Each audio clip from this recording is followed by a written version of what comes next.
नमस्कार दोस्तों।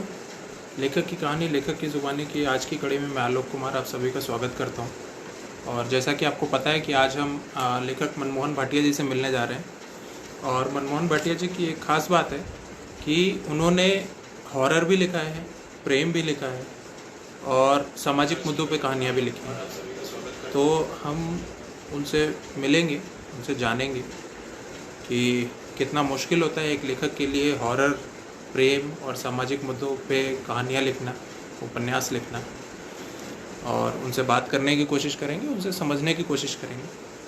और जो नए लेखक हमारे साथ जुड़ रहे हैं या मुझे देख रहे हैं या हम दोनों को सुनने वाले हैं, तो उनके बारे में भी हम कुछ बातें करेंगे। और ये सीरीज़ मैंने इसीलिए शुरू की है असल में कि नए लेखकों को कुछ थोड़ी अवेयरनेस मिले, उन्हें पता चले और वो समझें कि लेखन की बारीकियां क्या हैं। और इसी सिलसिले में मैं लेखन के क्षेत्र से जुड़े हुए अलग अलग लोगों को यहाँ आपके सामने लेके आता हूँ और उनसे बात करते हैं। तो इसी कड़ी में मैं प्रकाशक को, कवर आर्टिस्ट को लेके आया हूँ, यहाँ तक कि एक फ़ोटोग्राफ़र से भी, कृष्ण झा से हमने बात की थी। तो और अगर आप लोग ऐसे ही देखते रहे, जुड़ते रहे, तो मेरी भी कोशिश रहेगी कि ये इसी तरह से चलता रहे। तो मैं कोशिश करूँगा मनमोहन जी को हमारे साथ जोड़ने की।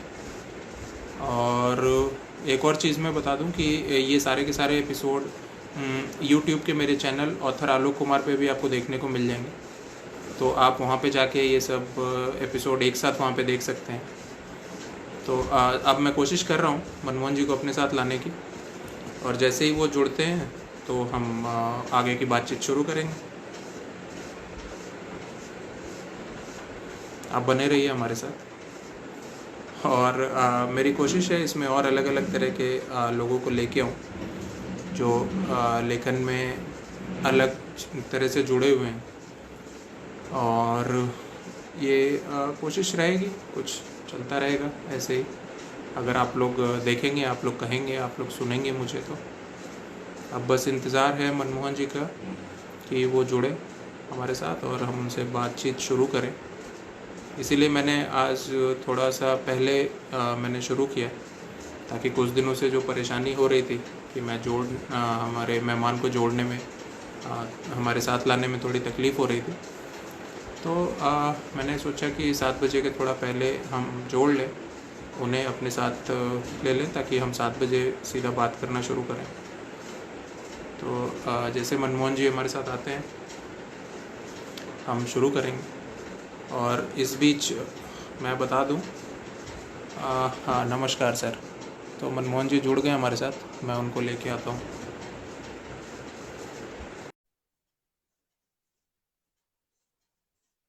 विजय बोरा भी जुड़े हैं, तो स्वागत आप सभी का। व्योमा जी भी दिख रही है मुझे। जी नमस्कार सर। नमस्कार नमस्कार नमस्कार जी। हाँ जी, हाँ स्वागत जी। है सर आपका। जी, बहुत बहुत आपका धन्यवाद। तो शुरू करें सर, अगर आप तैयार हैं तो। हाँ जी, हाँ जी। जी बिल्कुल। हाँ, वार्तालाप तो चालू करते हैं। हाँ, हाँ, तो क्योंकि कुछ लोग जुड़ गए हमारे साथ, व्योमा जी भी जुड़ी हैं, सौरभ खन्ना जी जी जुड़े जी हैं, जी सबीर जी, खान सबका पठान जी धन्यवाद। जुड़े हैं। तो सबका धन्यवाद काफी लोग। जो हमारे साथ जुड़े हैं और आगे जो जुड़ेंगे वार्तालाप के दौरान, उन बिल्कुल। सबका आ, धन्यवाद। तिवारी मुदित, विजय बोरा, ये सब जुड़े हमारे साथ। तो सर मैं जी जी ये बता रहा था अपने दर्शकों को, ये बता रहा था कि मनमोहन जी ऐसे लेखक हैं जिन्होंने प्रेम पर भी लिखा है, हॉरर भी लिखा है और सामाजिक मुद्दों को लेके भी कहानियां लिखी हैं। तो जी तो ऐसा अभी तक तो मुझे लगता है आप ही ऐसे लेखक जुड़े हैं मेरे साथ यहाँ पे, जो ऐसे अलग अलग विषयों में लिख रहे हैं। और आपकी जी शायद अभी कल ही एक और नई किताब आई है, हौसला। तो जी उसके लिए जी जी, आपको कल ही बधाई और आई है शुभकामनाएं। डिजिटल। धन्यवाद जी, बहुत बहुत आपका धन्यवाद। तो आपकी मैं भी बता दूं नई कि किताब है लाइफ आजकल। बिल्कुल। उसका भी बेसब्री से इंतजार है कि घर पे आए। हाँ, बस बस बहुत जल्द आ जाएगी, जहां तक उम्मीद है। जी जी जी डॉक्टर मीनू मिश्रा पांडे, नमस्कार। जी नमस्कार जी, आपको सबका भी। नमस्कार। सबको सबीर नमस्कार। खान, नमस्कार सर आपको। आ, तो मनमोहन जी, आप ये बताइए कि लेखन से आपका जुड़ाव कैसे हुआ, आपने लिखना कैसे शुरू किया, इस यात्रा के बारे में कुछ बताएं। लेखन से, खैर मैंने एक बहुत बड़ी उम्र में लिखना चालू किया। मैंने लगभग 40 साल की उम्र जब हो गई, जब मैं, आप कहेंगे कि गृहस्थी से थोड़ी जिम्मेवारी कम हो गई मेरी तो तब मैंने लेखन किया। सबसे पहले 98 के अंदर मैंने समझ हिंदी इंग्लिश के सकता था, और वो मैंने 8-10 साल लिखे। तो वहाँ से मेरा, कहते हैं, चालू हुआ मैगजीन्स में भी। Hindustan time, Navbharat times, India today और बहुत सारी पत्र पत्रिकाओं में, कहते हैं, मेरे रेगुलर रहते थे। वो सामाजिक, क्योंकि आपको पता है पॉलिटिकल और सामाजिक मुद्दों पे रहते थे। उसके बाद 2006 से मैंने कहानियां लिखनी चालू की। लेकिन लिखते हम्म। लिखते 3-4 साल लग गए। पहली कहानी मतलब सोचते हुए कि वह आज लिखता हूँ, लेकिन उस समय क्या था कि समय का अभाव होता था कि नौकरी में व्यस्त, और कभी कि कैसे स्टार्ट करूं, वो भी एक समस्या हम्म। होती है जब आदमी पहली कहानी लिखता है, कि वो भी एक समस्या होती है। तो फिर जो मेरी पहली कहानी जो मैंने लिखी, 2006 में लिखी, और मेरी उम्र तब 48 साल थी जब मैंने ये लिखी। हम्म। आज 14 हम्म। साल से मैं लिख रहा हूँ, और आज तो मैं पिछले साल रिटायर भी हो गया, और अब 62-63 साल की उम्र हो गई है मेरी। तो लिखने का तो ऐसे है। और बाकी कहानियों का शौक बचपन से ही कह सकते हो, कि जब मैं छोटा था, 4-5 साल का, तब से जब हम नानी के पास जाते थे तो मेरी नानी हमें कहानियां सुनाया करती थी। वो तो कहानियां, खैर अब मैं उस समय की बात कर रहा हूँ, सन 62-63 की। तब राम और कृष्ण की कहानियां सुनाती थी। गीता रामायण उनके घर में होती थी, नानी घर में। तो वो राम और कृष्ण की छोटी छोटी कहानियां हमें सुना देती थी। फिर कहते हैं बड़े हो गए स्कूल में, तो हमारे पुरानी दिल्ली में, क्योंकि मेरी पैदाइश दिल्ली की है, और पुरानी दिल्ली में ही जन्म हुआ, मैं रहा वहाँ पे, स्कूल कॉलेज शादी सब मेरी वहीं की है, पुरानी दिल्ली की। और आज भी मैं दिल्ली के अंदर ही रह रहा हूँ। आज अच्छा। तो मैं रोहिणी में, हाँ, मैं 30 साल वहाँ रहा पुरानी दिल्ली में। उसके बाद फिर मैं रोहिणी में आ गया था। अच्छा, आप तो रोहिणी में, हाँ। हाँ जी, मैं रोहिणी में इस समय रहता हूँ, पिछले 28-30 साल से मैं यहीं रह रहा हूँ। अब वहाँ पे है ना, पुरानी दिल्ली में रेलवे स्टेशन, अगर आप पुरानी दिल्ली के रेलवे स्टेशन पे गए हो, तो वहाँ पे ठीक सामने एक दिल्ली पब्लिक लाइब्रेरी है। आज भी है, लेकिन अब किस हालत में है मुझे मालूम नहीं है, उस साइड जाना नहीं होता। उसके पीछे हरदयाल पब्लिक लाइब्रेरी है। उस समय लाइब्रेरी का जोर होता था, और हमारे टीचर्स ने स्कूल के काफी भी वहाँ के मेंबर बनो। फिर हम धीरे धीरे वहाँ से बुक्स लाते थे, पढ़ते थे। तो शौक स्कूल के समय से ही लग गया था, मतलब पढ़ने का। लेकिन लिखने का काफी समय बाद लगा, जब थोड़ा गृहस्थी से टाइम मिला तब नहीं, ये, हाँ, ये तो मुझे भी ऐसा लगता है कि जिसको पढ़ने का शौक है, उसको लिखने जी का जी शौक तो लग ही जाएगा। बस वो समय की जी बात जी। है कि कब लगेगा। हाँ हाँ, बिल्कुल, ये जिसको, तो होता ही हाँ। है कि आदमी, हाँ, पढ़ते पढ़ते लिखने का मन तो अपने आप ही हो जाता है, कहाँ हर जगह कहानियां दिखने लगती है। बिल्कुल बिल्कुल, हाँ हाँ बिल्कुल। वो अभी, तो आदमी को जीवन में चलते फिरते भी पात्र मिल जाते हैं, आपको बस ट्रेन में भी मिल जाते हैं, और उसके ऊपर बिल्कुल भी बिल्कुल रचनाएं लिखी जाती हैं। ऑफिस के बिल्कुल। अंदर, अपने, कहते हैं, अड़ोस पड़ोस के अंदर, हर जगह से पात्र मिल जाते हैं। हम्म। मैं इसी बात पे मैं कह दूं कि लाइफ आजकल में एक मेरी कहानी है, 8:30 की बस। तो वो जो आपने कहा कि बस में जो पात्र जी मिल जी, जाते हैं, तो वो कुछ वैसी ही कहानी है, जिसकी घटनाएं बस में ही होती हैं। तो बिल्कुल हाँ सही ये कह रहे है हैं आप कि हाँ हाँ, ये चीजें तो हो जाती है, पात्र तो हर जगह मिल जाते हैं। जितेंद्र नाथ, अभिलाष हाँ जी, दत्ता, हाँ जी। ये सब हमारे साथ जुड़े हैं, स्वागत है आप सभी का। अच्छा जी सर, जी, ये तो सबका हो गया स्वागत आपके है बारे में। जी। ये तो हो गया आपके बारे में, और मैंने अभी सिर्फ इतना ही बताया है कि आप हॉरर, प्रेम और सामाजिक मुद्दों पे लिखते हैं। आप थोड़ा अपने अपने तरफ से बताइए, अपनी किताबों के बारे में कुछ बताइए। हाँ, मेरी जो किताबें हैं कि मैं आपको जैसे बताया कि मैं 2006 से लिख रहा हूँ। तो मेरी शुरुआत हुई थी दिल्ली प्रेस की पत्रिकाएं जो हैं, गृह शोभा और सरिता, उनमें कहानियां जो प्रकाशित हुई थी, वहां से मेरी कहते हैं लेखन चालू हुआ था, प्रकाशन जो है। उसके बाद पहली किताब तो मेरी 2008 में फ्लाई ड्रीम से आई। मेरी पांचों किताबें जो आई हैं सब फ्लाई ड्रीम से ही आई हैं। तो हम्म। पहली किताब है ये भूतिया हवेली। इस और अच्छा। दूसरी किताब है, हाँ, भूतिया हवेली का मैं जिक्र करूं, ये इसमें हाँ। कहानी संकलन है जो कि हॉरर है, भूत से रिलेटेड है। हम्म। दूसरी बुक जो मेरी है ये रिश्तों की छतरी है। ये भी कहानी हम्म। संकलन है, इसके अंदर हम्म। सामाजिक मुद्दों, इसमें बेसिकली डिफरेंट काइंड ऑफ जो रिलेशंस हैं उस पे आधारित हैं, कि पति हम्म। पत्नी का रिश्ता, और यहाँ तक कि हम्म। आपका हक बार वाले से रिश्ता क्या होता है, और कहते हैं मकान मालिक से रिश्ता, वो जब बनता है तो उसके ऊपर भी मैंने कहानियां लिखी हैं। और उसके बाद मेरा एक लघु उपन्यास आया था, ये प्रेम का है, कुछ नहीं। इसके हम्म। अंदर ये प्रेम है। उसके बाद दो डिजिटल बुक आई, एक पुरानी डायरी और एक जो कल आई है वो किंडल पे, ये दोनों किंडल पे हैं।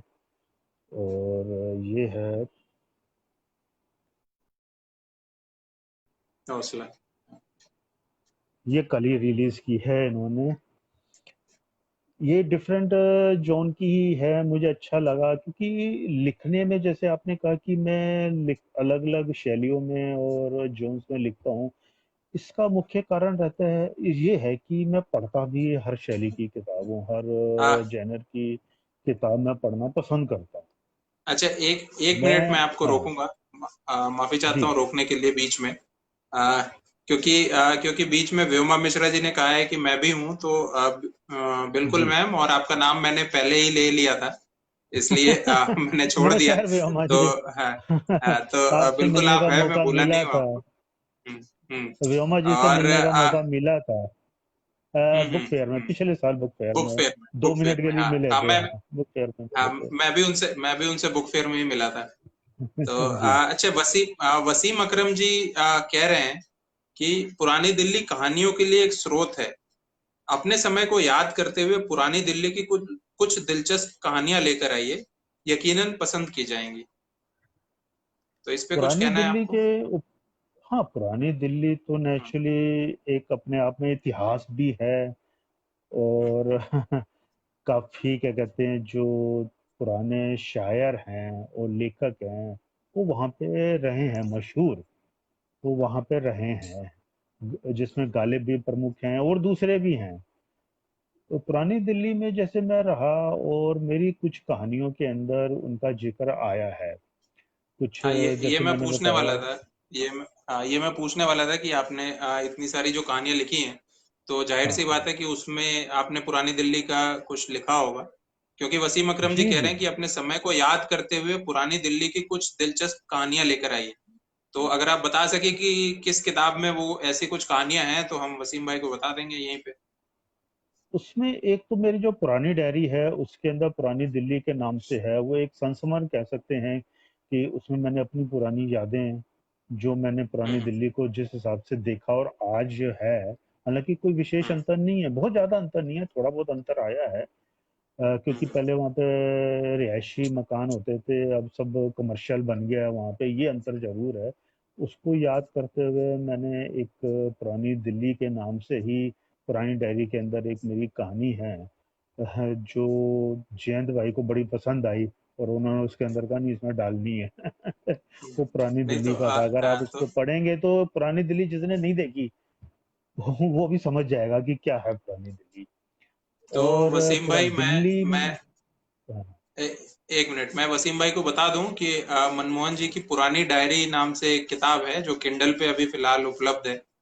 तो उसमें जी, इनका इनके जमाने की कहानी, मनमोहन जी के जमाने की कहानी पुरानी दिल्ली के नाम से पुरानी दिल्ली के बारे में वहां पे है। तो वसीम भाई, जी, अगर आप जी। किंडल पे पढ़ते हैं तो तुरंत उसको पढ़ सकते हैं। और वहां पे उपलब्ध है ऑलरेडी, मनमोहन सर ने लिख दी है वो। जी सर, अब हाँ, अब आप आगे बताइए, उसके हाँ, बाद मैं पुरानी दिल्ली के और बारे में मेरी कुछ कहानियों में वर्णन है, लेकिन वो एक्चुअली मैगजीन्स में छपी हुई हैं। वो हम्म, अभी बुक्स में तो नहीं है। सरिता और ग्रह शोभा वगैरह में कुछ छपी थी जिसमें मैंने उनका वर्णन किया। और आगे भी कहानियों में क्या कहते हैं मैं लिखूंगा, वर्णन जरूर आएगा, क्योंकि मेरी कई बिल्कुल। कहानियों में जैसे कि इसके अंदर भी है, हौसला में भी अभी एक दो और भी आएंगे डिजिटली, तो उनके अंदर भी वर्णन होगा दिल्ली का। कि आप देखेंगे कि कई बार प्रगति मैदान, इंडिया गेट और पुरानी दिल्ली का अक्सर आपको जिक्र मिल जाएगा। और बिल्कुल जहाँ मैं बिल्कुल। रहता हूँ रोहिणी का भी और यूनिवर्सिटी का भी, सब जगह का कहीं ना कहीं है। जहाँ भी अगर मेरे को पात्र सुटेबल मिलते हैं तो मैं जिक्र कर देता हूँ।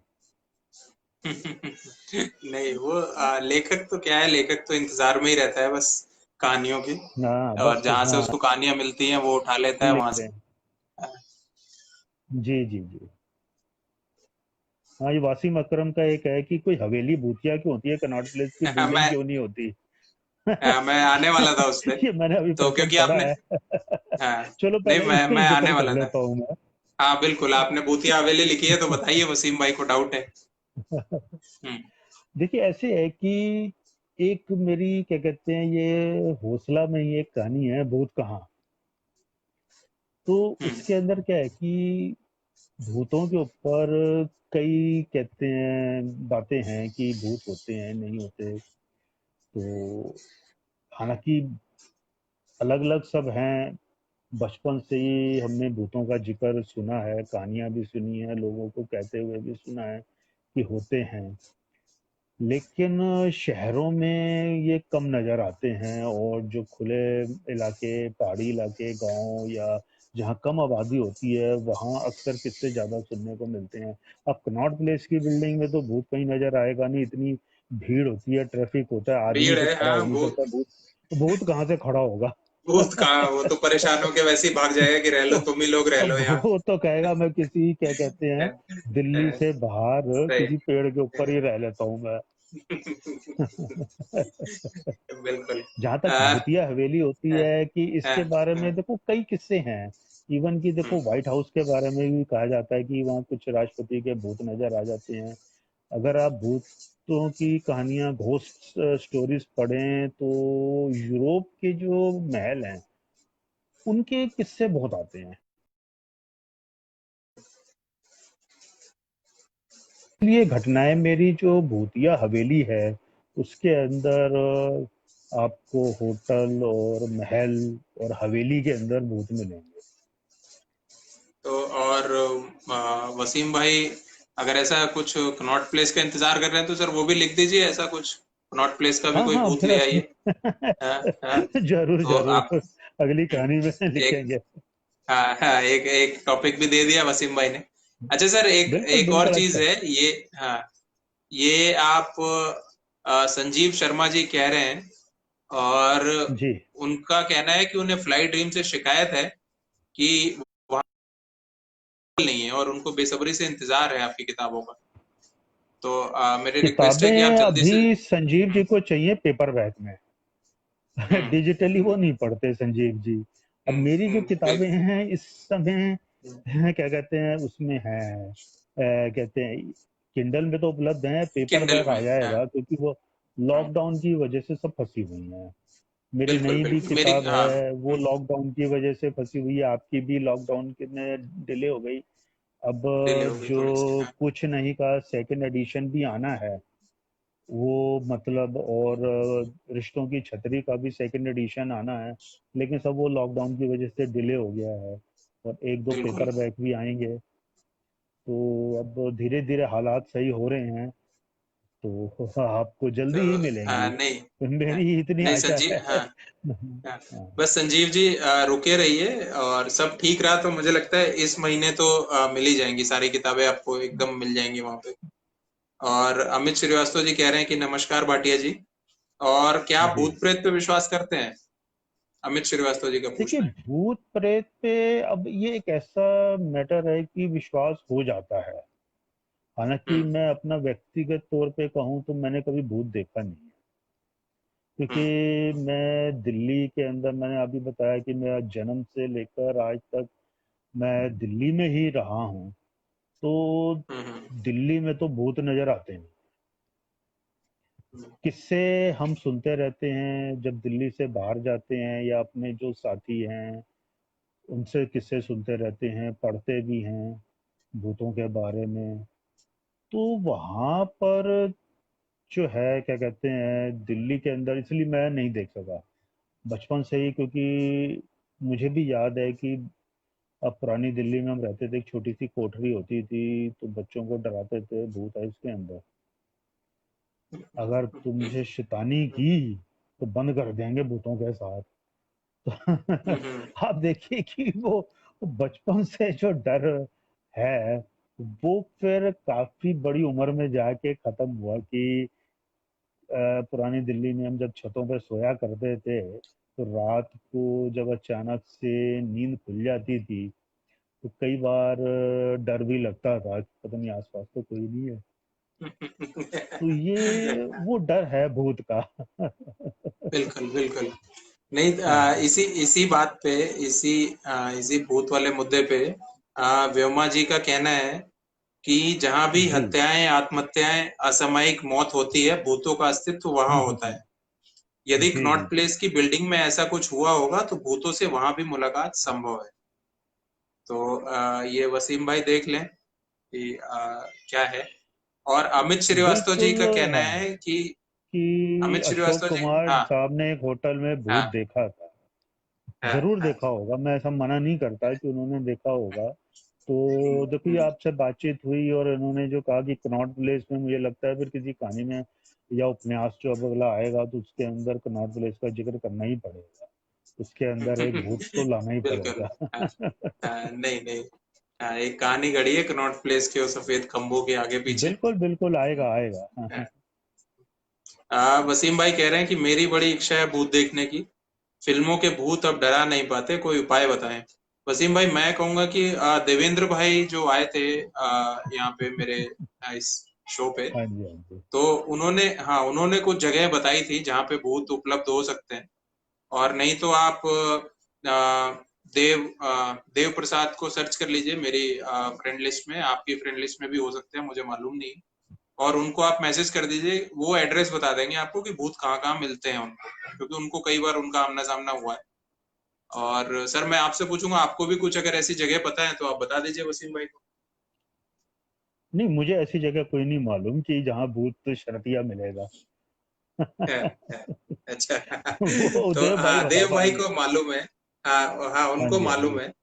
तो हाँ, तो वसीम भाई आप उनसे संपर्क कीजिए। बाकी अगर देव भाई ये देख रहे हैं तो तुरंत कमेंट करके भी यहाँ पे बता सकते हैं, नहीं बाद में भी कमेंट कर जी। सकते हैं।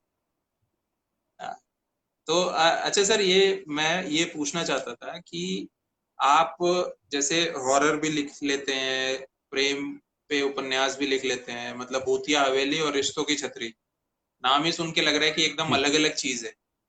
तो ऐसे हाँ, बिल्कुल अलग ऐसी है। अलग अलग, हाँ हाँ, ऐसी अलग अलग विषयों में लिखने में क्या परेशानी आती है आपको? नहीं, मुझे ऐसी कोई खास दिक्कत नहीं आई अलग लिखने में, क्योंकि इसका मुख्य हम्म कारण है कि मेरी रुचि जो है हर किस्म के साहित्य को पढ़ने की है। मैं धार्मिक, आध्यात्मिक और जासूसी, थ्रिलर, प्रेम, सामाजिक, मैं सब पढ़ता हूँ।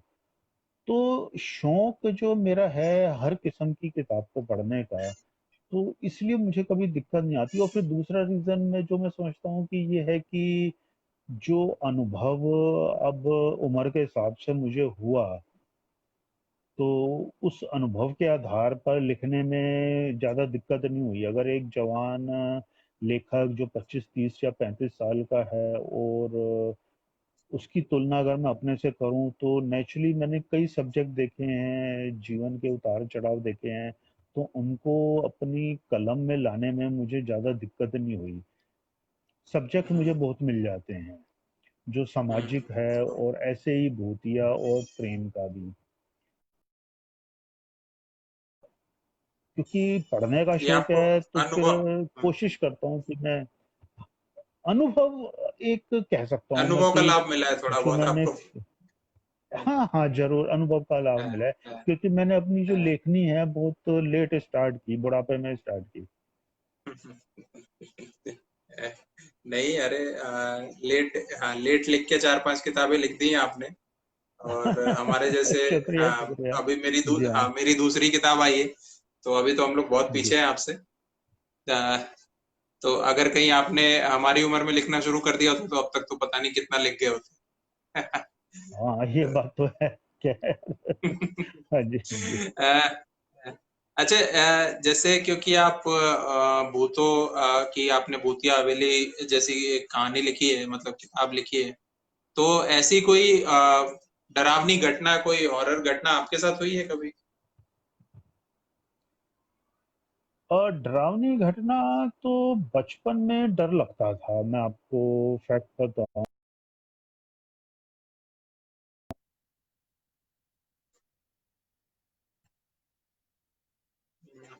सर थोड़ा नेटवर्क में थोड़ी सी परेशानी आ गई है।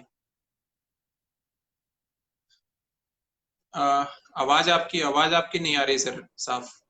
अच्छा, मैं बीच में बोला कि बचपन के अंदर, जैसे कि उस समय हम पुरानी दिल्ली में रहते थे और छत पर सोते थे गर्मियों में, तो सर्दियों में तो इतना डर नहीं लगता था कि बंद कमरे में सोना, और परिवार के दूसरे सदस्य भी होते थे, तो छत पे जब सोना, दो तीन छतें होती थी घर के अंदर, कोई किस छत पे सो गया, कोई किस छत पे सो गया, तो उस समय टीवी, इंटरनेट और ये सब सुविधाएं नहीं होती थी, तो रेडियो का चलन हम्म, चला था, छोटे छोटे ट्रांजिस्टर आए थे। तो उस समय विविध भारती हम्म, में स्पॉन्सर्ड प्रोग्राम जो है ना, एक इंस्पेक्टर ईगल मुझे याद है, और एक दो और प्रोग्राम आते थे, वो हम्म, जरा जासूसी और इस टाइप के होते थे, उसमें भूत वगैरह भी आ जाते थे, और उनको जब सुनते सुनते नींद आ जाती थी, वो रात के 10 बजे आते थे, अपना अच्छा। बिस्तर में कान में लगाया ट्रांजिस्टर और सो जाते थे। अब जैसे कि आप भी, जो हमारे सबकॉन्शियस माइंड में रहता है वो सपनों में आ जाता है, तो अचानक से नींद खुलना, या कोई ऐसा ही आदमी करेक्टर, कोई चोर डाकू भूत कोई हमारे आसपास है, तो वो डर जाते थे। तो ये मैं अपने स्कूल टाइम की बात बता रहा हूँ, कि तब डर जरूर लगता था, कि सपने में आ गए आसपास, कभी देखा तो नहीं, लेकिन महसूस होता था कि कोई ना कोई है, लेकिन एक्चुअली फिर होता कोई नहीं था वहां पे। हम्म, आ, अच्छा सर, इससे जुड़ी जो आपने कहा है उससे जुड़े हुए दो प्रश्न हैं। तो एक पहले मैं पूछ लेता हूँ, उसके जी बाद दूसरा भूत से जुड़ा हुआ है और अमित श्रीवास्तव जी का कमेंट भी है उससे। तो मैं वो बाद में जी पूछूंगा। जी। अभी अभी हाँ, अभी मैं ये जानना चाहता हूँ, आपने कहा कि आप उस दौर की बात कर रहे हैं जब ट्रांजिस्टर रेडियो आया था, और हाँ जी हाँ जी। ये इंटरनेट और टीवी और ये सब तो मतलब दूर की बातें थी। तो दूर की बात है, घर में हाँ, टेलीफोन भी नहीं हाँ। होता था। तो अच्छा सर, ये बताइए कि जैसे अभी आजकल तो हम जैसे लोग या सभी मोबाइल में ही घुसे रहते हैं दिन भर, और मतलब पता ही नहीं रहता कि मोबाइल के बाहर क्या हो रहा है। तो आपके दौर में जब ये सब चीजें नहीं जी थी, जी। तब लोग क्या करते थे, तब लोग कैसे रहते थे, कैसा होता था जीवन तब का? दिन भर छुट्टी वाले दिन क्या कर रहे हैं? अभी तो जी। व्हाट्सएप और फेसबुक और पता नहीं क्या कर रहे हैं। उस जमाने में क्या करते थे? छुट छुट्टी वाले दिन तो खूब धमा चौकड़ी होती थी, जॉइंट फैमिली में रहते थे, और हम्म, फिर रिश्तेदारों के घर आना या जाना, कभी कोई रिश्तेदार आ गया, आज चलो नानी घर चलते हैं, मामा जी के बच्चे आ गए, कभी हम वहाँ चले गए, और फिर जो, ये तो संडे की बात हो गई। अब जैसे कि हम्म, गर्मियों में 2 महीने की छुट्टियां, तो उस हम्म, समय आउटडोर एक्टिविटीज होती थी, और इंडोर इंडोर में जैसे कि गेम्स, आप कैरम, लूडो और बुक्स पढ़ना, ये मुख्यतः होती थी, और बाहर के गेम्स में तो आप कहो कि क्रिकेट वगैरह तो नहीं होती थी, गिल्ली डंडा, कंचे और इस तरह के, पतंगबाजी, तो ये आप समझिए कि जो उस समय का ट्रेंड था वो हमने किया हुआ है, क्योंकि जो आजकल के बच्चे नहीं हम्म, कर हम्म, पाते हैं, बिल्कुल। क्योंकि पढ़ने का जैसे कि है कि उस समय किराए पे किताबें मिलती थी पढ़ने के लिए, बुक सेलर होते थे, हर हम्म, गली मोहल्ले में मिल जाते थे, और हम्म, जो जॉइंट फैमिली में थे, तो जो हमारी बड़ी बहनें थीं, हम्म चाचा की, ताऊ की, तो वो उस समय गुलशन नंदा के नॉवल घर में लाती थी। मुझे लगता है 10 एक हम्म। पैसे रोज के हिसाब से, तब उस जमाने की बात कर रहा हूँ, वो मिलती अच्छा। थी किराए पे। हाँ और हाँ। जो हमारे कजन थे भाई, वो जासूसी उपन्यास पढ़ते थे। तो हम्म। उस समय मैं, क्योंकि घर में छोटा था, तो मैं पन्ने पलट लेता था, तो ज्यादा मैं देखता नहीं था उनको। क्योंकि फिर जब मैं बड़ा हुआ तो 10th 11th में आया, फिर हमने ये पढ़ना चालू किया था। तो उस समय तो ऐसे ही है, खेलना आपस में, इंडोर गेम, आउटडोर गेम, सुबह निकल जाना और फिर आना दोपहर को, इंडोर गेम तो खेलना। नहीं तो ताश आज बहुत चलती आज थी। जो, हाँ, नहीं आज आज के बच्चों को जो आप वो देख रहे हैं, और उस जमाने में जब आप बच्चे हुआ करते थे, तो आपको क्या लगता है कि आज का बेहतर है कि उस टाइम पे बेहतर था, या आज के लोग क्या मिस कर रहे हैं उस दौर का? देखिए, फर्क तो टेक्नोलॉजी की वजह से आया है उस जमाने में और आज के नहीं, एटमॉस्फेयर में, अगर जो हमने। मैं सिर्फ बच्चों को हाँ, लेके बच्चों पूछ की रहा भी हूँ, बात फिफ्थ क्लास करूं तक के बच्चों कि की अगर बच्चे हम, थोड़े हाँ। स्मार्टफोन के जमाने में स्मार्ट हो गए हैं। तो ये फर्क आपको कैसा स्मार्टफोन के पॉजिटिव लग जमाने रहा में है, बच्चे नेगेटिव स्मार्ट लग हो रहा है? गए हैं, मैं ये तो जरूर हाँ, कहूंगा। हाँ, हाँ।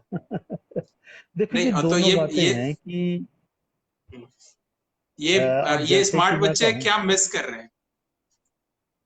ये मिस कर रहे हैं जो आउटडोर एक्टिविटीज हैं, जो हम खेला करते थे। और फैमिली, क्योंकि आजकल न्यूक्लियर फैमिली हो गई हैं, तो पहले जॉइंट फैमिली में रहते थे, बच्चे आपस में खेलते थे, लड़ते थे, सब काम करते थे और एक दूसरे से सीखते थे। वो जो दौर है वो बच्चों को वो मिस करेंगे। बाकी तो आज भी मैं देखता हूँ कि बच्चे आउटडोर निकलते हैं, अब तो लॉकडाउन की वजह से नहीं निकलते, लेकिन नहीं। बच्चे जैसे कि ये पार्क में क्रिकेट खेलना, बैडमिंटन खेलना, वो तो सोसाइटी कंपाउंड में ही खेलते रहते हैं बच्चे शाम को। वो उनकी हम्म एक्टिविटी कम हो गई है, पहले ज्यादा थी, जैसे कि हम गेट टुगेदर हमारा जो फैमिली का होता था वो आजकल कम हो गया है। तो रिलेशंस जो है वो फर्क पड़ गया है, वो बच्चे मिस हम्म करते हैं। वो जरूर है कि उनको मोबाइल चलाना आ गया है। अब हमारा भी पोता है वो, उसको वही बिना मोबाइल के नहीं रह सकता है। नहीं रह तो वो सकते, फर्क तो हाँ। जरूर है, थोड़ा एडिक्ट हो गए हैं। हालांकि ये चीज अच्छी है, कोई बुरी नहीं है।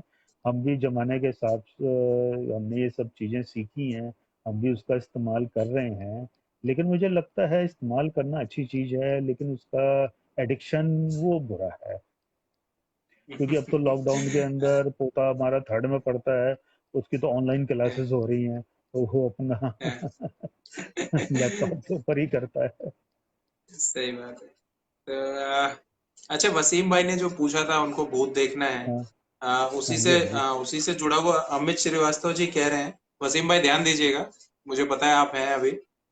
तो अमित श्रीवास्तव जी कह रहे हैं कि राजस्थान के भानगढ़ भानगढ़ क्षेत्र में भारत सरकार द्वारा नोटिस लगा है, शाम जी, जी। 6 बजे के बाद वहां जाना मना है।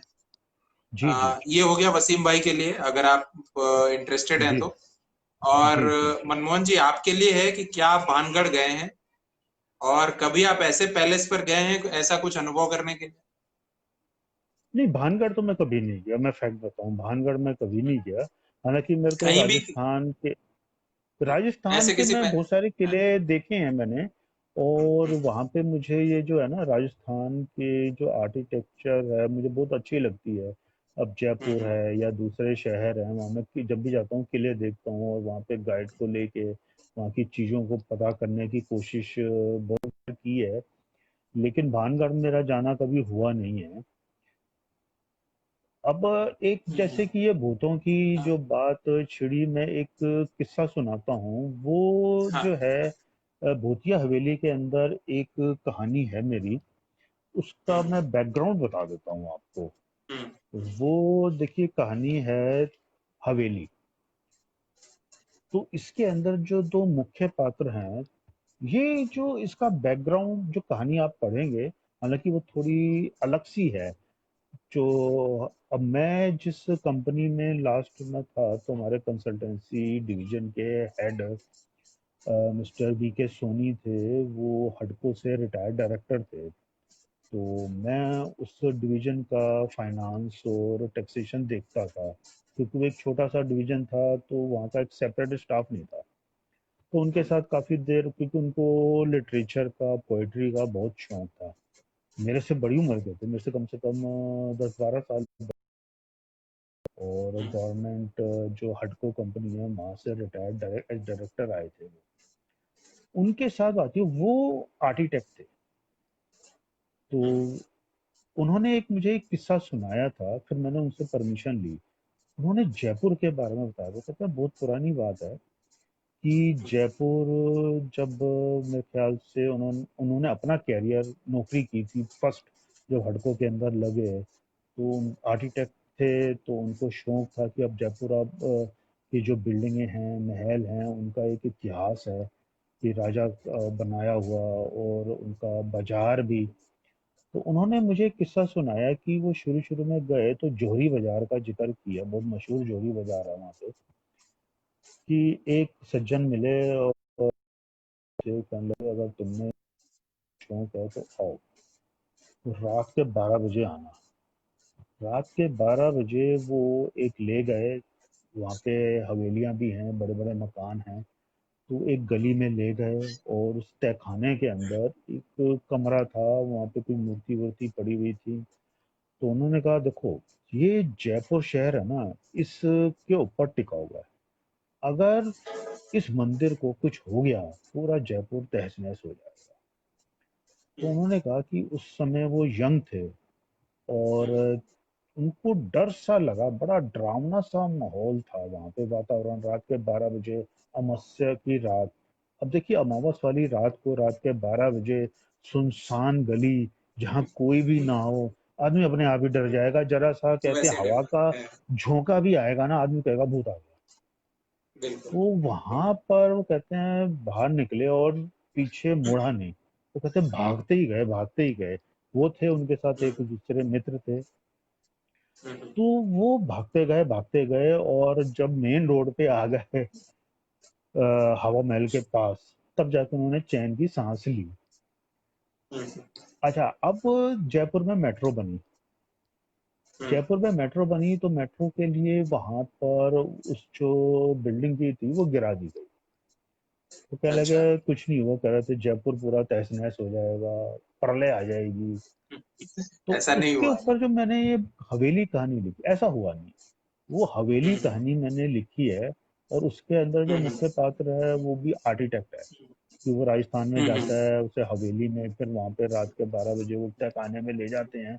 तो मैंने उनको कहा कि मैं इस पे एक है ना स्टोरी लिखना चाहता हूँ। उन्होंने कहा जरूर लिखो, क्योंकि मेरा स्टोरी मैं लिखता था, उनको मालूम था। हालांकि तब तक मेरी कोई बुक पब्लिश नहीं हुई थी। तो मैंने उनको स्टोरी लिखी और उनको दिखाई, उनको पसंद आई हवेली। तो ये फिर हवेली थी, वो भूतिया हवेली। इसके अंदर जो बदल है, गई हवेली जो शब्द है वो वहां से लिया गया है। वहां से ले। क्योंकि उसमें भूत हैं, तो इसलिए भूतिया, हाँ, भूतिया हवेली का इसलिए नामकरण जो है वो रखा गया है। हम्म। ये तो उन्होंने मुझे किस्सा हाँ। सुनाया था। हम्म। इसके मैं अंदर थोड़ा ऐसे सा एक और भी, हाँ। मैं थोड़ा, कुछ बातें हो गई हैं, मैं आपको पढ़ के सुना देता हूँ। हाँ, और उसके बाद फिर हम शुरू करेंगे, हाँ जी, जारी पहले रखेंगे। कमेंट्स देख लेते हैं, कमेंट्स। वसीम अकरम हाँ जी जी, कह हाँ रहे हैं कि मनमोहन सर के साथ एक बैठक या वर्कशॉप करने का मन कर रहा है हॉरर कहानियों को लेकर। जी। आलोक जी कुछ मशवरा दें।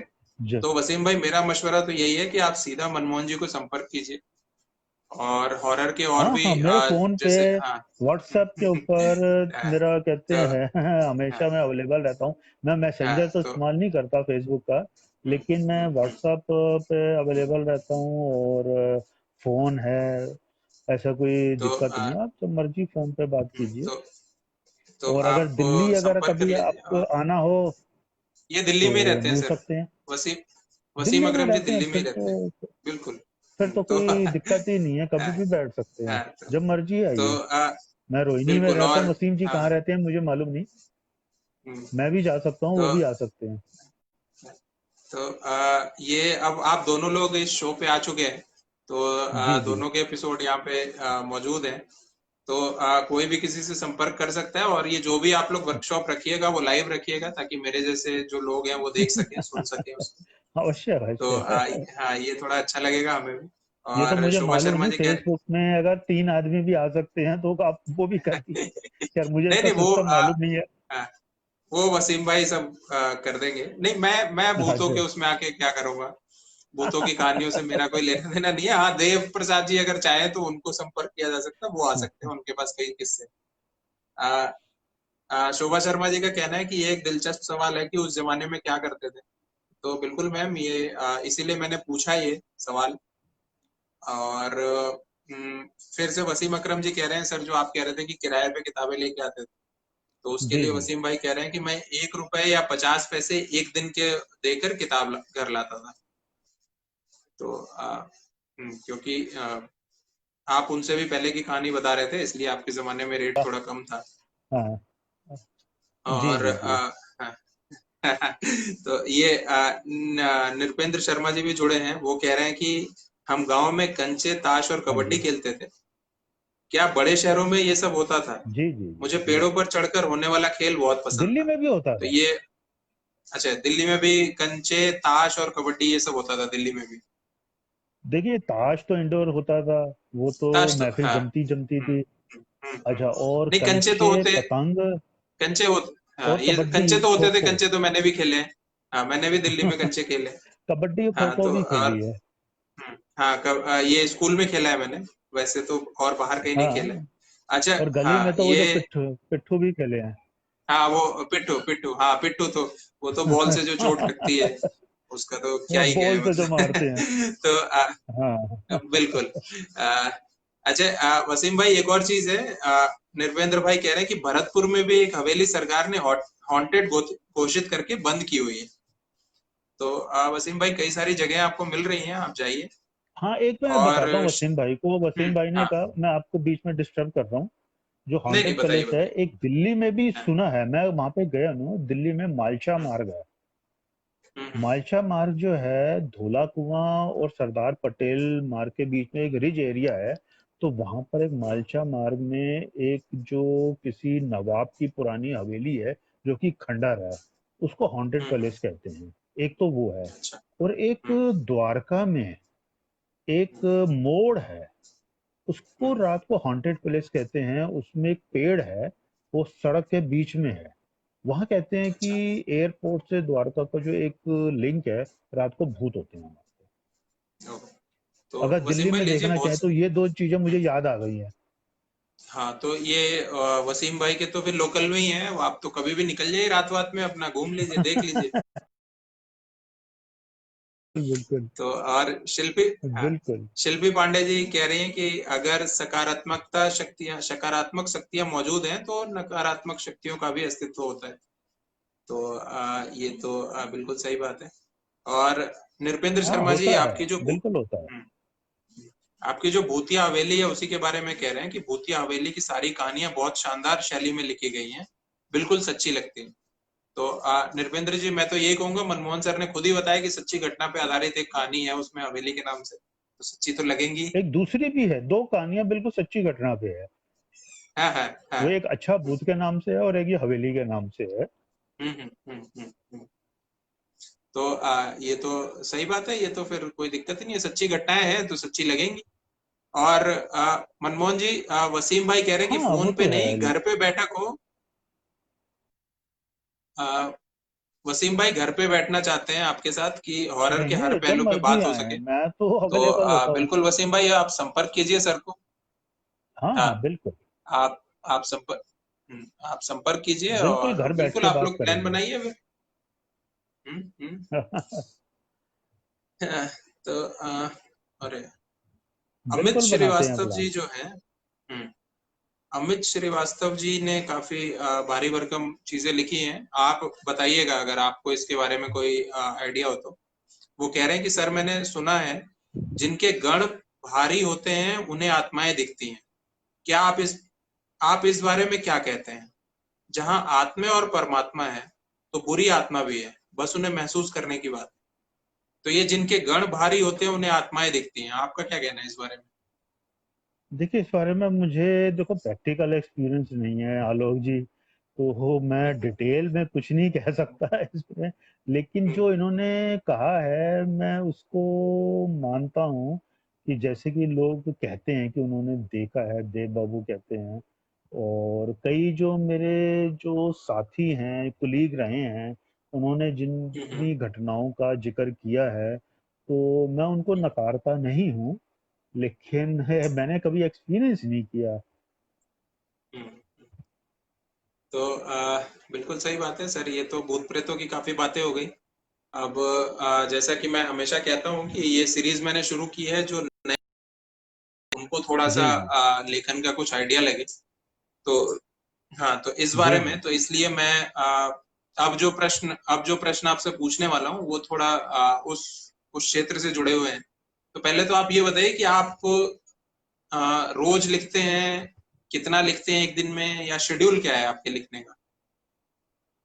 देखिए, आजकल तो मैं डेली लिखता हूँ, हम्म, क्योंकि मैं रिटायर हो गया। पिछली सितंबर में मैं रिटायर हुआ था, तो लगभग 1 साल होने वाला है। तो 1 साल में हम्म, मैंने काफ़ी कुछ लिखा, जो हम्म, कि अंडर कंसिडरेशन है, अब धीरे धीरे छप कर आएगा। हम्म, उपन्यास भी लिखे हैं मैंने, कहानियां कम कर दी हैं, उपन्यास में ज़्यादा आ गया हूँ, क्योंकि अब समय मिल गया है। तो पहले जो मैं काम पिछले साल तक जब मैं सर्विस में था, तो मैं नॉर्मली सैटरडे संडे जब मेरी छुट्टी होती थी तब मैं लिखता था। हम्म, और या फिर मैं जब ट्रैवल करता था, तो तब मैं लिखता था एयरपोर्ट पे, या अपने गेस्ट हाउस में, जब सुबह या रात को कोई काम नहीं होता था तब अपना आए ऑफिस का काम करके, अब क्या किया जाए, चलो टीवी देखने से अच्छा है कुछ लिख ही लिया जाए। तो लिखना उस समय में होता था। आजकल तो मैंने अपना डेली का रूटीन बना लिया है। लिखने का ऐसा नहीं है कि कितना, कभी ज़्यादा लिखा जाता है, कभी कम लिखा जाता है, कभी मतलब दो नहीं भी ढाई लिखा हजार जाता है। शब्द भी लिखे जाते हैं, कभी कहते हैं 500 700 भी नहीं लिखे जाते। तो समय के ऊपर है, क्योंकि मैंने अपना शेड्यूल बना रखा है कि कुछ लिखना है और कुछ पढ़ना है, हम्म। मतलब बराबर में आ, है अपना, है कि पढ़ता भी हूँ और लिखता भी हूँ। आजकल आजकल क्या पढ़ रहे हैं अभी? जैसे आज देखिए, आज कौन सी किताब आजकल पढ़ी? मैंने, बिल्कुल आज मैंने शिवानंद की आखिरी मिशन,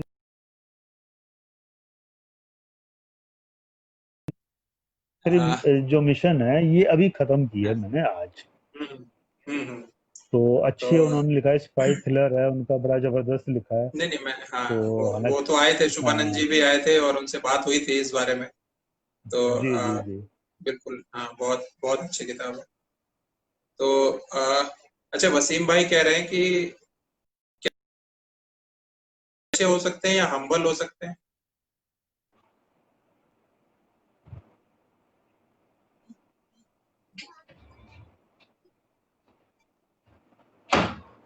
सर, सर आवाज आ रही है आपको हाँ मेरी? जी, अब आ रही है आवाज आ रही है। अच्छा, हाँ, तो वसीम भाई जो पूछ रहे हैं कि आपको ऐसा लगा है कि भूत भी अच्छे हो सकते हैं? बहुत अच्छे होते हैं। मेरी एक कहानी है, अच्छा भूत, भूतिया हवेली के अंदर अच्छा, मेरी एक स्टोरी है, अच्छा, हाँ, अच्छा भूत। हाँ, हाँ, उसके अंदर भूत हाँ, मदद हाँ। करता तो ये तो ऐसा हो रहा है कि वसीम भाई जो भी पूछ रहे हैं उसके ऊपर आपने एक कहानी पहले से ही लिख रखी है। है। तो हाँ, जी, तो भूत तो वसीम अच्छे भाई बुरे आप सब होते हैं, जैसे आदमी अच्छे बुरे होते हैं। आदमी जो, जैसे कि भूतों की धारणा है कि जब हमारी कहते हैं अतृप्त आत्माएं होती हैं, वो दूसरी योनि के अंदर जाती हैं, तो ऐसे अगर अच्छा होगा तो अच्छा बनेगा, काम करेगा, बचाव करेगा। अगर कोई बुरा है हाँ, तो ये वो बुरा बन जाएगा। नहीं तो सही बात है।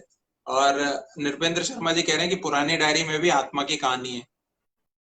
तो हाँ, वो एक, लेकिन भूत वो प्रेतों की एकदम हाँ। हॉरर वाली नहीं है, वो भूत प्रेत की हम्म, नहीं है।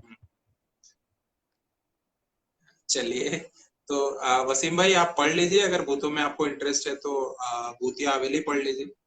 और बाकी भी सर की कुछ नहीं, रिश्तों की छतरी, हाँ, हौसला और पुरानी डायरी, ये सब भी किताबें हैं। अगर आप किंडल पढ़ते हैं तो किंडल पे सब उपलब्ध है, आप पढ़ सकते हैं। और सर किंडल पे तो सारी है। एक अब हम्म, वैसे तो नॉवल पूरा आएगा, दृश्यम के नाम से है, वो भी लॉकडाउन में फंसा हम्म, हुआ है। हम्म। तो वो अच्छा, भी पूरा वो भी हॉरर के हॉरर है ऊपर क्या? है, हॉरर कंटेंट। अरे वो हॉरर हाँ, है, दृश्यम जो तो है वो फिर तो हॉरर है, वसीम वो भाई के आएगा। लिए, हाँ, वसीम भाई। हम्म, हम्म। हाँ, तो उसको वसीम भाई जो तैयार है। ऐसे हम्म, आएगा वो। बिल्कुल बिल्कुल। अच्छा सर, अब थोड़ा सा आप ये बताइए कि प्रकाशन को लेके आपका अनुभव क्या है? प्रकाशन को लेके अनुभव तो ऐसे है कि जब मैंने लिखना चालू किया, तो मैं सर्विस करता था, जॉब में था, तो खाली टाइम में लिख दिया। और शुरू में तो दिल्ली प्रेस में भेजता था, कुछ छप जाती थी तो खुश हो जाते थे, उनका रेम्यूनरेशन भी मिलता था, तो अच्छा मिल गए, वन टाइम रॉयल्टी वो देते हैं।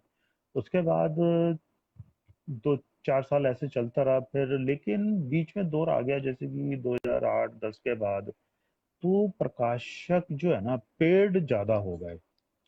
एक बार कोशिश की कि अब इतनी सारी कहानियां हैं, कोई किताब छप जाए, लेकिन हिम्मत नहीं हुई कि पेड पब्लिकेशन में जाके उनको मोटा पैसा देके मैं कोई किताब छपाऊं। उसके पीछे दो रीजन थे कि मैंने कहा खाम खा 20-50 हजार रुपया खर्च करने की क्या जरूरत है। वो किताबें छाप के मुझे एज ए प्रिंटर दे देगा, मैं उसको क्या करूंगा? ना उसने पब्लिसिटी करनी है, मैं अपने दो चार अपने कहते हैं रिश्तेदारों में दे दूंगा, जान पहचान वालों को दे दूंगा।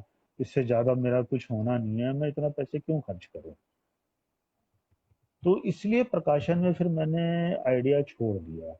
फिर हम्म, जयंत भाई से फ्लाइट ड्रीम जब चालू की तो उन्होंने अप्रोच किया, तो उनके साथ तो प्रकाशन का अनुभव मेरा अच्छा रहा कि हम्म, जो पहली भूतिया हवेली थी वो तो मेरी 1 महीने में ही प्रकाशित हो गई थी। उन्होंने मेरे हम्म, से किताब मांगी हॉरर की, तो उन्होंने तब हॉरर और 2-3 सब्जेक्ट पे चालू की थी। तो हॉरर की मेरे पास जो कहानियां थी मैंने उनको दे दी, तो उन्होंने प्रकाशित की। उसके बाद फिर उनको मैंने कहानियां बहुत सारी भेज दी कि भाई मेरे पास कहानियां हैं, तो आपको जो पसंद हो वो आप छाप सकते हैं। तो उन्होंने काफ़ी टाइम लिया, पढ़ी, मैं उनकी क्या कहते हैं पेशेंस की दाद देता हूँ कि उन्होंने पढ़ी, सिलेक्ट की। और सबसे पहले कुछ सिलेक्टेड कहानियाँ रिश्तों की छतरी में आई, फिर पुरानी डायरी और हौसला में अभी एक दो और आएंगी। यानी कि 2 साल से उनके पास कहानियां पड़ी हुई हैं, उन्होंने सिलेक्ट करके रखी हुई हैं। बाकी उन्होंने हटा दी थी कि भाई ये हम नहीं छापेंगे, ये छापेंगे।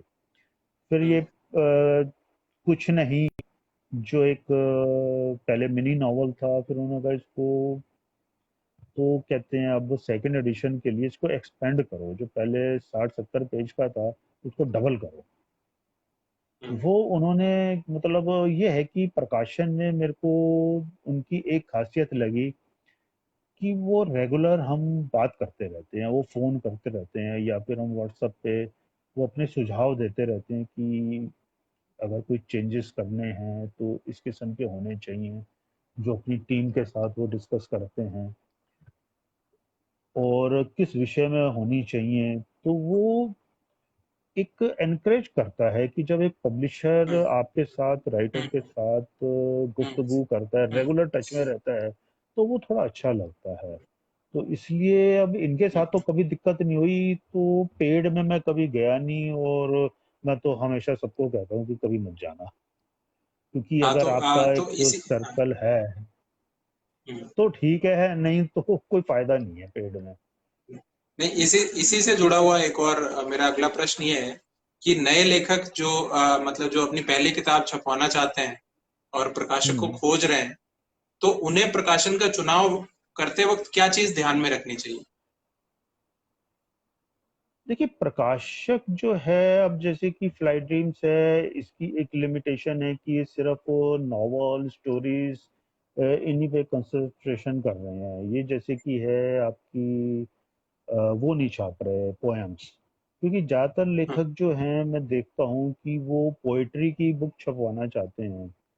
तो वो तो हम्म, फिर पेड ऑप्शन उनके पास आता है। वो कोई ऐसा छापने वाला मुझे नहीं लगता कोई ट्रेडिशनल है। अगर आप किसी बड़े नाम के पास भी जाएंगे तो वो नए राइटर को हाथ नहीं डालता है।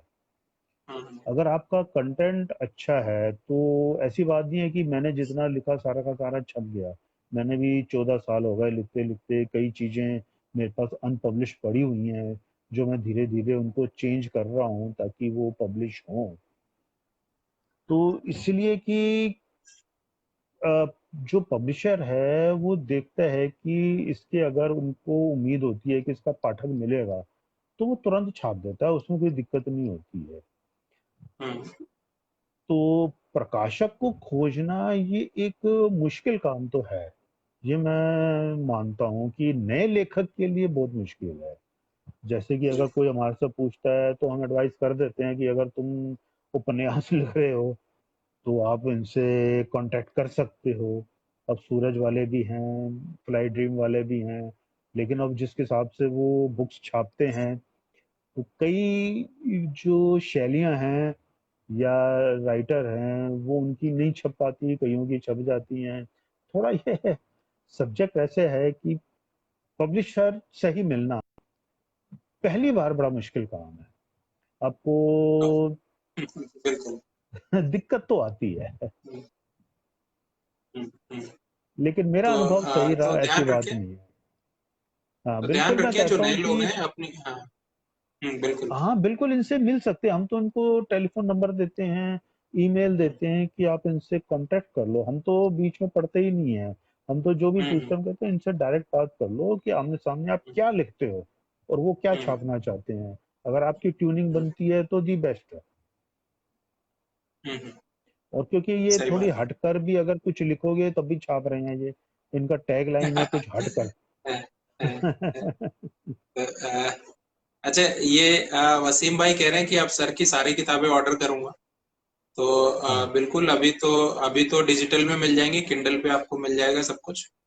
हाँ जी, और किंडल पे तो सब उसके, हाँ, अवेलेबल और मुझे लगता है महीने भर में पेपर बैग भी आ जाएगा। और है। सर बिल्कुल आने चाहिए। अमित श्रीवास्तव जी कह रहे हैं कि धन्यवाद सर सवालों के जवाब के लिए। भूतिया हवेली शानदार बुक थी, पढ़ने में अच्छी लगी। आप इसी तरह मनोरंजन करो और अब की बार संपूर्ण नॉवेल हॉरर में प्राप्त हो। तो मैं बता दूं कि अदृश्यम जो है, जिसकी बात कर दी है सर ने। सर आप अगर कुछ और थोड़ा सा कहना चाहें तो कह सकते हैं।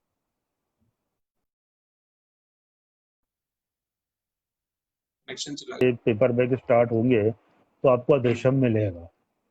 और वो आप संपूर्ण क्योंकि हॉरर नॉवल अगर है। वो संपूर्ण हॉरर नॉवल है।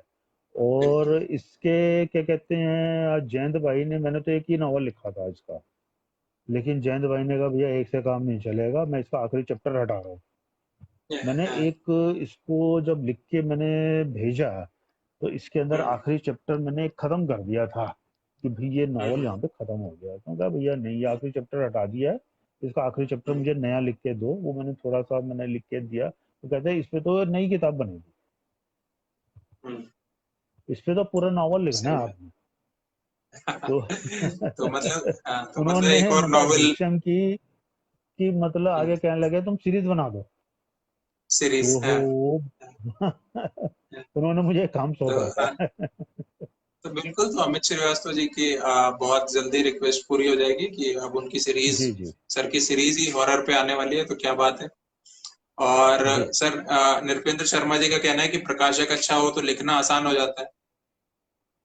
तो हाँ बिल्कुल सही बात है। प्रकाशन का देखो कि जो पब्लिशर का अगर आपको सहयोग हो, अब मैं क्या कहते हैं, वो कहते हैं जयंत भाई कि आप लिखो हम छापेंगे, हम्म, कि एक फेथ हो गया कि अगर मैं कुछ लिख रहा हूँ तो मेरा अगर 60-70% भी छप जाता है तो मुझे हौसला मिलता है, हौसला अफजाई होती है। तो हम्म, प्रकाशक अच्छा हो, वो आपके साथ ट्यूनिंग बन जाती है, वो फोन करता है और फिर जब आप मैन्युस्क्रिप्ट भेजते हो तो उस पर डिस्कस करता है कि आप इसमें थोड़ा चेंजेस कीजिए या इस किस्म का लिखिए। तो लिखने का मजा आता है, ट्यूनिंग हो बन जाती है वो।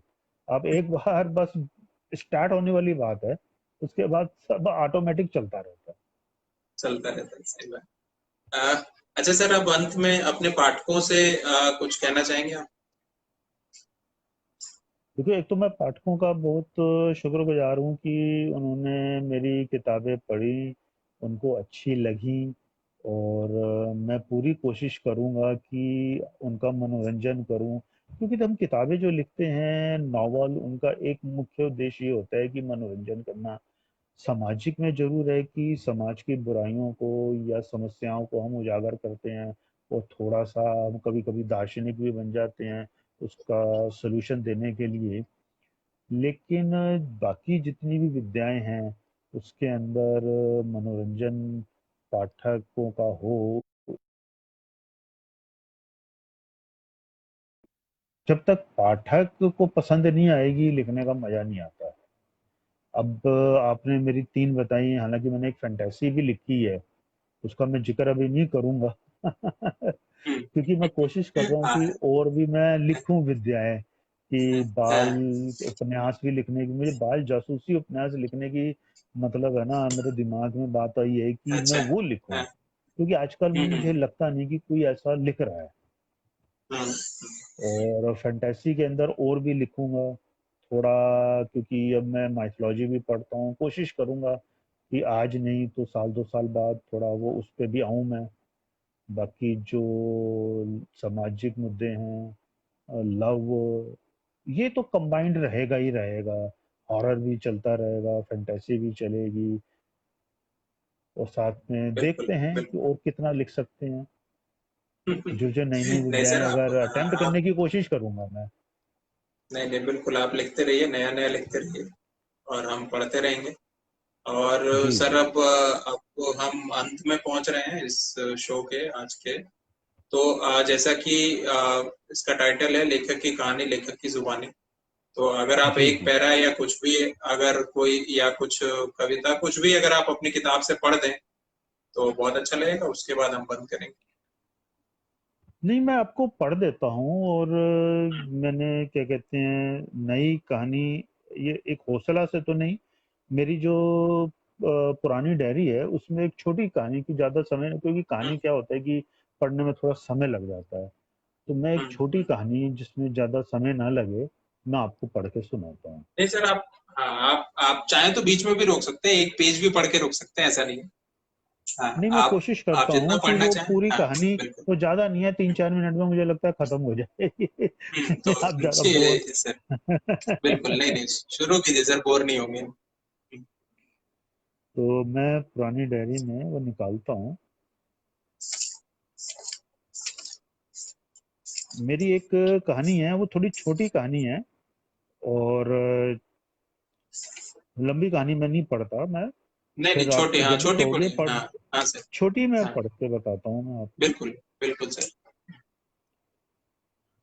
कहानी पुरानी डायरी से है, मेरी जो बुक है पुरानी डायरी, और उसके हम्म, अंदर कहानी का शीर्षक है मोची। हम्म, सुबह से ही हो रही बरसात अब थम चुकी थी। ऑफिस आते समय कपड़े गीले हो गए थे जो दोपहर तक सूख गए। जूतों में पानी हम्म, भर गया था और कीचड़ में 2-3 बार पैर पड़ने के कारण बदरंग हो गए थे। गीले जूते ऑफिस में ब्लोअर के आगे रखकर सुखा लिए, लेकिन बदरंग जूते अटपटे लगने लगे। लंच समय में ऑफिस के नीचे आया। सामने वाले ऑफिस की बिल्डिंग के कोने में एक मोची का ठिया था। थोड़ी थोड़ी धूप निकलने लगी थी। सोचा कि जूतों की शक्ल अच्छी करवा ली जाए। मोची के ठिए पे बहुत भीड़ थी। महिलाओं की अच्छी खासी भीड़ थी जिनकी चप्पल सैंडल टूट गई थी, और उनको जुड़वाने के लिए महिलाएं बतिया रही थी। भीड़ को देखकर वापस होने ही वाला था कि आवाज आई, बाबूजी रुको, जल्दी कर दूंगा।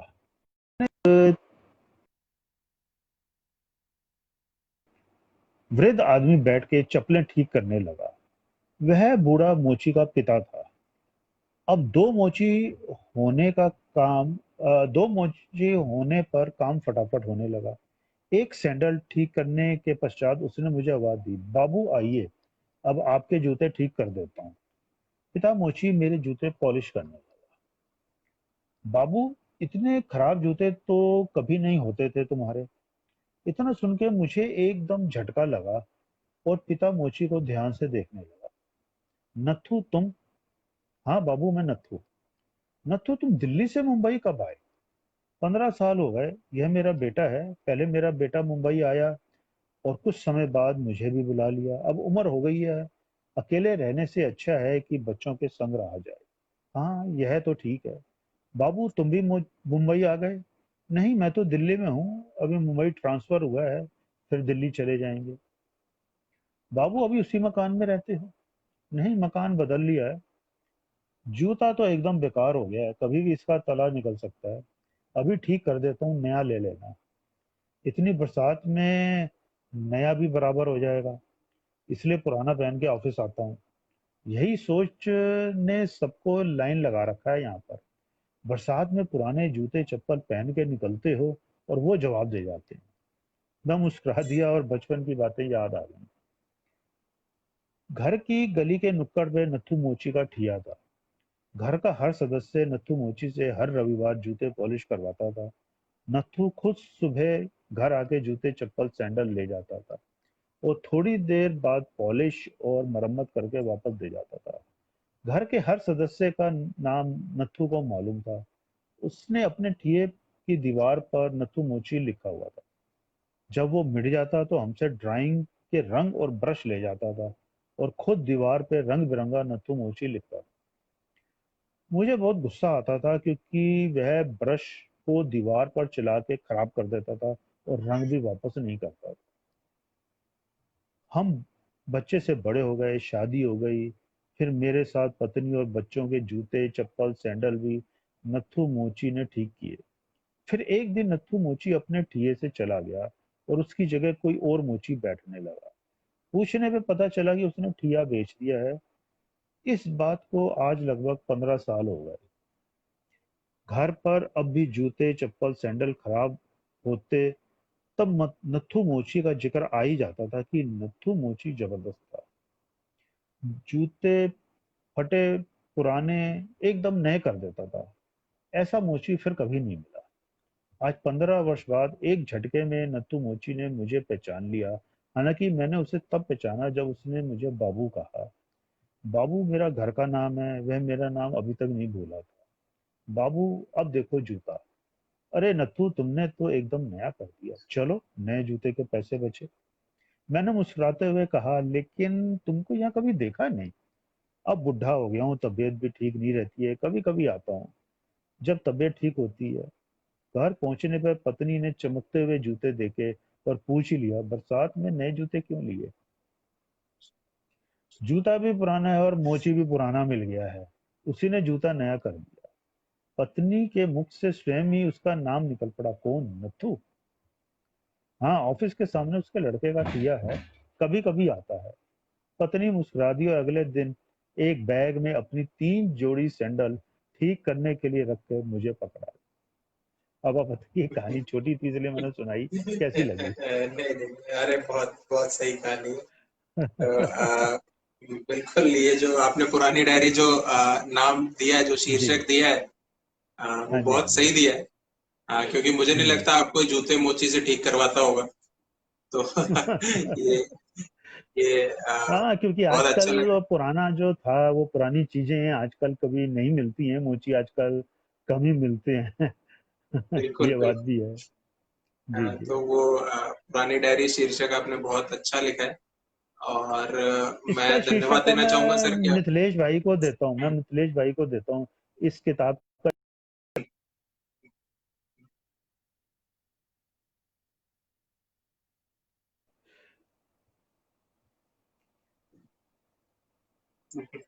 नहीं, ये शुभानंद जी जुड़े हैं हमारे साथ। नमस्कार सर आपको। जी जी, नमस्कार और जी, नमस्कार। अ, और जो जो हमें देख रहे हैं, मैं उनको बता दूं कि मिथिलेश का जिक्र जो है हमेशा आ ही जा रहा है। बस मिथिलेश खुद नहीं आ पा रहे हैं। तो नहीं, उसको मैं पर कोशिश लाना में हूँ किसी जरूरी दिन। है। मैं वही हाँ। किसी दिन पकड़ के लाता हूँ। वो बहुत हाँ, बिजी। बिल्कुल बिल्कुल। मिथिलेश बहुत बिजी हो गए हैं आजकल, टाइम नहीं मिल रहा है। भाई वो तो ऑलराउंडर है, मिथिलेश इज ऑलराउंडर।